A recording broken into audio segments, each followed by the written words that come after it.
Arrakis is this unrelenting anvil against which people are beaten and shaped and forged into something that's stronger. There's something very spiritual about that sand, which on the surface is really nothing, but underneath has a really diverse biological backstory. One of my favorite lines from Frank Herbert is, when you end a novel, it's like a train coming into the station that doesn't stop. You just jam on the brakes and let the sparks fly into people's imagination.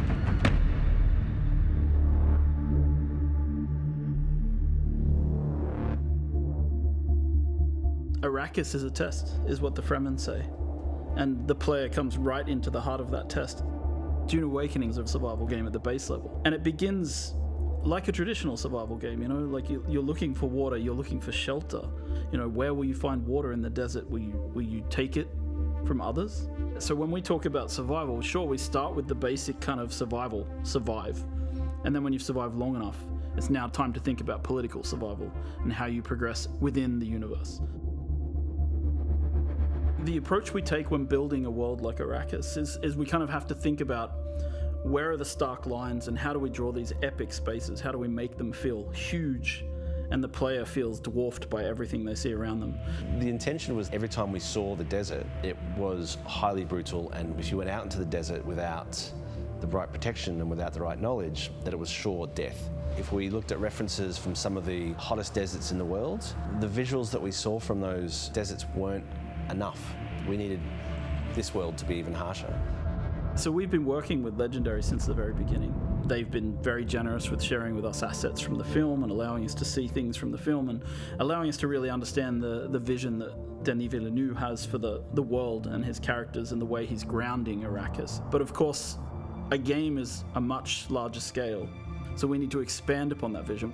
We have our own army of concept artists who are sending things back and forth with Legendary all the time. One of my best moments on this project so far actually was I got to go and visit the set of the first film with a group of the people from Funcom, the art directors, the lead artists, and we got to walk around in the actual sets that they had built in classic old school set building, massive palaces, and we got to look at the ornithopters from the inside and the outside, right? We got to walk around them and get a sense of their scale.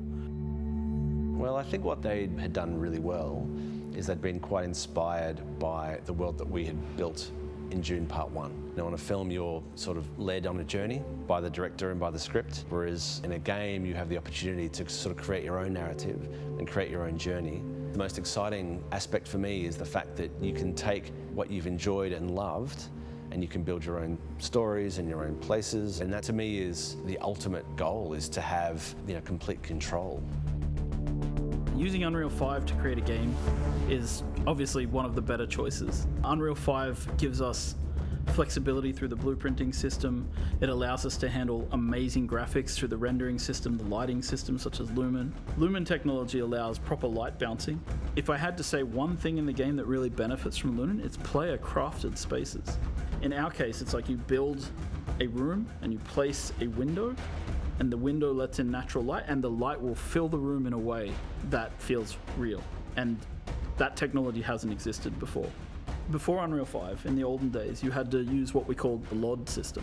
And that meant that you had to create assets at different LOD levels, so it doesn't slow down everybody's computer. With Unreal 5, we have this new technology called Nanite that breaks things down into the right amount of polygons at the right distance. So for us, as a company, this has made an amazing difference to the visual detail of the world. It allows us to create one really amazing looking cliff piece, for example, and then doesn't matter how far away or how close we place it, it performs well and it looks great. Where Unreal worked for us on Dune was that it was a fantastic pre-production and planning tool. On Dune Part 2, we had some very complicated scenes, and we were able to previs all the way from Budapest what the light was going to be doing well in advance. It's the only tool that I've used, I would say, in my 25 years of shooting that is able to be used across a wide spectrum of films by different types of filmmakers. The most iconic creature in the Dune universe is the sandworm of Arrakis. And so we've tried to represent this in the game in multiple ways. So as a player, your first step's on the open sand. you hear the hiss of the sand in the distance as a sandworm begins to move towards you. And when it gets close, you hear the roar as it erupts from the sand nearby. And at that point, you have only seconds to live if you cannot make it to rocky ground. So this is your first experience with sandworms, and these are the little ones.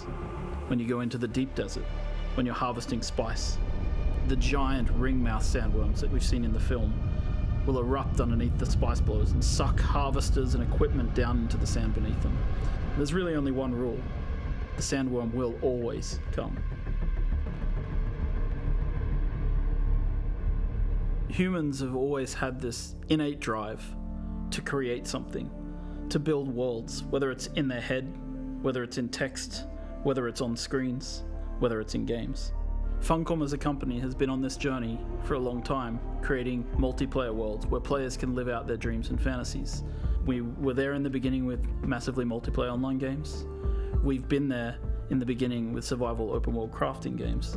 And Dune is a combination of those legacies, bringing us forward into the future. It's the culmination of what Funcom means as a company and what we can deliver. And this legacy means that we need to really pay attention to what we're creating and how we create it for the fans. Because I think at the heart of this, there's a lot of people out there who really want to live in the universe that Frank Herbert created. And they really want to live in the visual world of the films that they see from Villeneuve. And so we need to create the gap between those two possibility spaces and create a game world where people can live out their fantasies that they've taken from Dune. And yes, it's a huge legacy, and it feels at times extremely overwhelming, but we really hope that we can deliver something for everybody.